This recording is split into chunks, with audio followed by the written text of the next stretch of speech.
to reimagine globalization, to bring in developing countries and poor communities in rich countries who have been left on the margins of today's world by ensuring the voice and representation of low-income countries, more to countries in need, and I'm pleased to say clauses.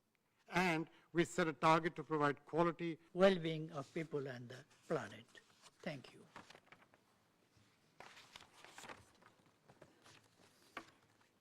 Before I open the floor, I would like to, in limited time available, this will be strictly implemented, allotted speaking time, some sense-setting remarks before we proceed to the list of speakers for this dialogue. Well, UELA, Director General of the World Trade Organization. To lift the 700 million distorting, inequitable, and environmentally damaging subsidies. At the W Foundations for the exciting new opportunities. Meanwhile, 1.2 billion young people, we're going to need the private sector, we're going to need a specific focus on jobs, and we have created a new chair on our board of directors on whether they should join the IMF, and they said yes. So now Now, Excellencies, distinguished delegation of the 23rd Agenda for Sustainable Development of the United Nations in the global economic governance and the reform. While no country is immune, many, where most humanity live, are more vulnerable than others. The gravity of the situation has been highlighted by the 2024 Interagency Task Force on Financing Development, which has sounded the alarm bell on a looming sustainable development crisis, driven by financing challenges that jeopardize both the SDGs and climate action.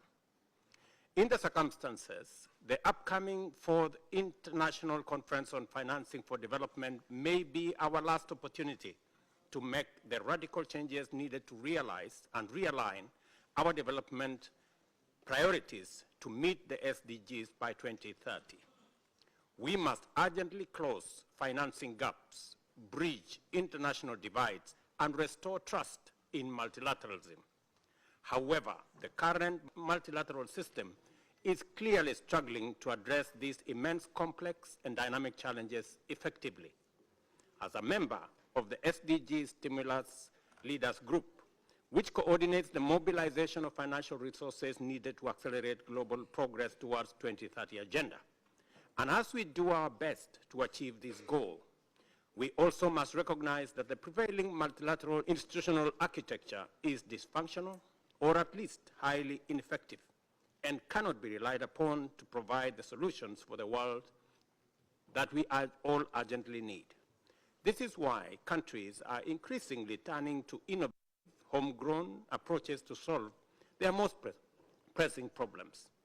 To achieve the SDGs, we must address the structural and financial issues hampering multilateral institutions, particularly their negative impact on developing countries. These challenges include limited fiscal ability, rising debt, unfair credit rating frameworks, and an uneven interest rate regime. In the face of deteriorating global economic conditions worsened by relentless climate crisis, these weaknesses limit the opportunities, especially in low-income countries. Today, 1 in 3 developing countries is at risk of defaulting on their debt obligations. The role of unfair and unjust global financial system is compounding economic crisis and deepening inequalities. Development financing is not keeping pace with the economic realities and urgent needs of developing world. Consequently, the gap between developing world and developing nations continue to grow, creating a form of development apartheid. The Addis Ababa Action Agenda designed to address these challenges has lost momentum, with only 15% SDGs on track.